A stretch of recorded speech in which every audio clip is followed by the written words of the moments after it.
Hey y'all, just a really hot sunny morning, and like a dumb bunny I didn't put my microphone on, but today's just about gardening. You might see a chicken or a cat in the background, but that's not my intent. A new sprayer, I think it's called Greenmont. Seeing if there's a name on it right here, but I keep saying I'll link it. Today I'll really link it since I'm going to be demonstrating it. Right now I'm just getting anything that might be warm in the hose. I try to always drain the hose before I, turn everything off. So this hose I like because it's lightweight. It's one that Paul bought, not something I picked. So it's cheaper, and I've had it for years, so it likes to do that. Like little knots. Okay, so though it's maybe 11 in the morning and it's getting too hot, I'm not gonna water. Oops, sorry, I was getting hair on my face. Yeah, I'm such a great cinematographer. Not. We'll just water around the base, give everything a good drink, because we're one of those days where we're supposed to be. Let's see, at 10 o'clock this morning it was already 91 or 2. Let's see, there's little cucumbers in there. Though these turned out to be mislabeled and we're pickling cucumbers, I am going ahead and eating them because they are really good and they have really small seeds. This morning yesterday I was just dying to use my my new little Dutch oven, and so I invented some, purely off the top of my head, some chicken and Mediterranean lemon chicken vegetable dish that I served over mashed potatoes, and it was awesome. I do have a picture, I'll include them. But what I came out here to show is that I got this down. I moved the cucumbers, one of the tomatoes over here, and the oregano and the basil because the watermelon is going crazy. It was starting to wrap its tendrils around these cages. But let's see, I don't know how many plants now, but looky, there's a little baby watermelon. So that's the biggest one I've seen. But if you look along, there's a little baby watermelon. I've got probably strung around about, here's another little one, a dozen of those little bitty gumball size ones. But these were going crazy and going everywhere. So I came through this morning. I've been pulling out any grass, which is pretty easy because it's just coming up through little holes. So I'm able to get it all up by the root. Pulled some along the fence area. I'll probably come back out here and pull that so that if the watermelon wants to snake up along that fence, it can do it. And if I need to, I'll come. I have some stretchy, kind of like trellis. So I don't mind if it starts coming in here and invading the green beans, because the green beans are probably getting close to being done. I just have a green thumb because these guys, I have been harvesting every day.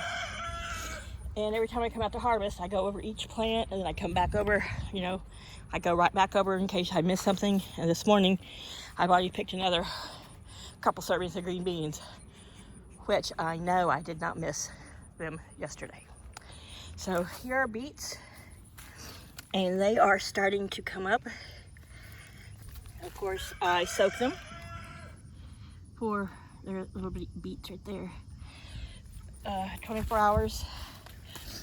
I got a few little things in here that I know aren't beets, but like I always say, don't go too crazy pulling out little things until you know exactly what's what. Because right there in that one picture, there's beets and there's grass. And if you really don't have a trained eye and know what they're supposed to look like, you'll pull up the wrong thing. Trust me, I've done it many times before in the past, and I've even accidentally done it in my present when I know better. Just get focused and start pulling, and here's a whole bunch of green beans. These I missed a while ago. But I'm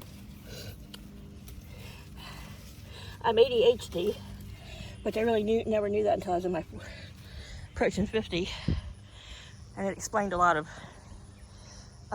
missteps and weirdness in my life. But I have this knack of getting hyper focused on something, and it's almost like I can't pull my focus to stop. I just can't stop doing it. It goes with it, picking at stuff on my skin, or yeah, I know that's embarrassing, but it comes with that, comes with like harvesting, comes with like I'm in the garden. There are times I'll get so hyper focused that, I mean, I'll be just about to pass out from heat, and it's like something in me just is like, don't stop. And then there's other times I can't keep my mind on one thing. That's affected me throughout my life, my education, marriages, relationships, whatever. But I'm good now, and I no longer take any medication for it. Just because there's nothing so important in my life that I have to have perfect focus now that I'm out of the pharmacy industry. And with pharmaceuticals, you gotta have focus. And, well, you just got to. But anyway, so there's the garden. I'm not gonna film myself watering it because I think that's, I don't know. Did you say asinine or mundane or whatever, but I'm gonna have to be focused and use both hands so I can focus on getting everything around the base and not getting the leaves or the tops of the plants because I don't want them to scorch.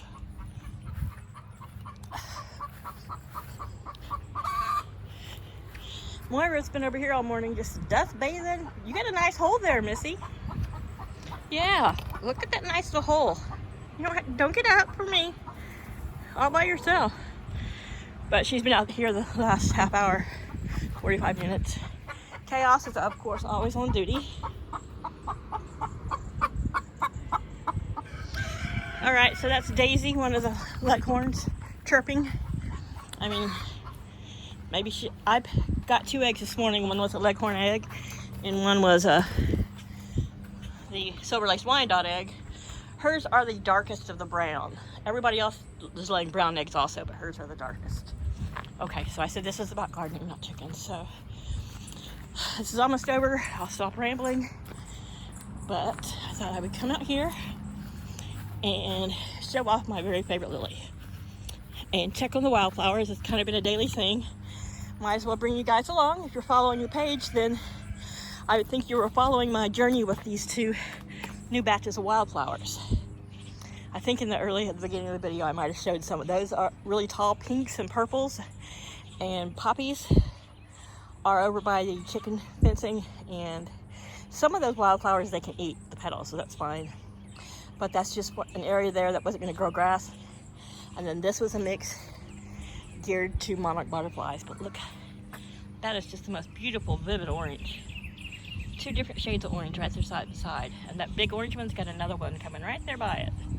But these have all popped up since last night, this morning. I didn't really film any of it last night, but look at this one here. It's got all kinds of little flower heads, some more of the magenta. I don't know what that one's going to be. I have some of those in the other garden, but they haven't bloomed yet. So the Robert Swansons, it's got a few pods left, like right here. I think there's a pod in there that will bloom, but they're going to probably be in a week be finished. But look at my favorite. I'm trying to remember what the name of these are. If you look up this lily with this color stamen and these yellow, you can Google it and find the name of it. And it smells so divine. Today there's not much wind, but there is a little bit of a westerly breeze. Yeah, this has no scent, but because it's right here, I mean, I had to stick my nose in it to be able to tell. But for as janky as its little leaves are looking, it has got lots of bloom pods. That's what I call them, bloom pods. So, but yeah, these are all gonna be blooming here probably tomorrow. And these will stay big and beautiful like this pretty much till everything is bloomed out, and then it'll spend about a week of looking like this before any of the blooms die out. So the first bloom is right here. It's a week old. So you can tell the little pollen things on the tip of it are a lot smaller, and that's what happens as as it ages, as the bloom ages, and as different pollinators land on it and feed on it, and they shrink. But that's the first one. It's probably over a week old, and look how pretty it still is. So this will be just covered in these beautiful white blooms. And you know, they smell so great, you almost wish you could cut them, but I've never cut any of my lilies and taken them in the house. I just don't do that. They're meant to be out here, be beautiful. They're meant for the pollinators to enjoy. People walking by often comment, which is nice to hear, but if they don't comment to me, they definitely check them out. It's not as easy anymore because of the shit blooming here. I mean, growing here, these little tiny baby Kentucky coffee trees. So Paul's gonna have to come through here with bigger clippers and whack them down. But anyway, it also does prevent, there have been some people in this town who've been notorious for like walking past people's yards and seeing something they just couldn't stand and breaking off or cutting themselves some flowers. So it does keep anybody from the street from just going, hey, tonight let's go by there and cut some lilies. Because I've seen some people along the edges of the street, I've seen people do it, and I've seen driven by houses where I admire their flowers and notice that stuff's been cut. And it's not like, you can tell the difference when somebody who raises their garden cuts blooms and flowers because they want to have their own little arrangement, and the difference in when somebody yanks them out or breaks them off. But there we are. So though I've not filled it with annuals, I may put some in here later in the summer, but I've got more weed cloth. As you saw, I put some down. I have some more I'll put down here probably this fall, and I'll just keep clipping and weed eating anywhere where grass and weeds are coming up.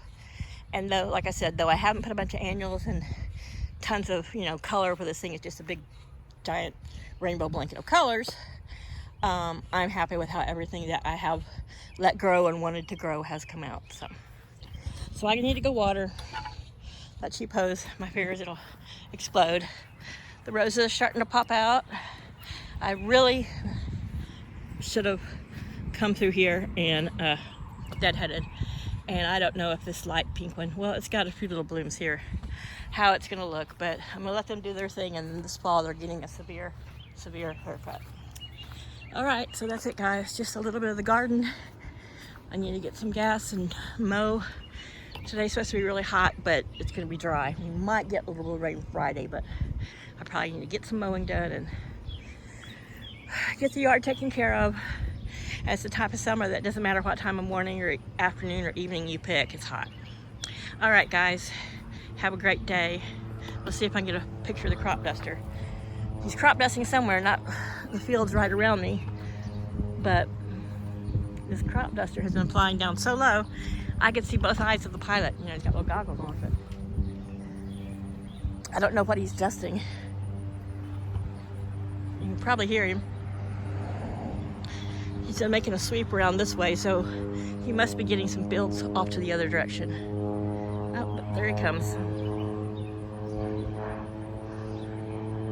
He's widening the circle, and he might be lining up for this corn over here. You're gonna see him buzz by through here in a minute.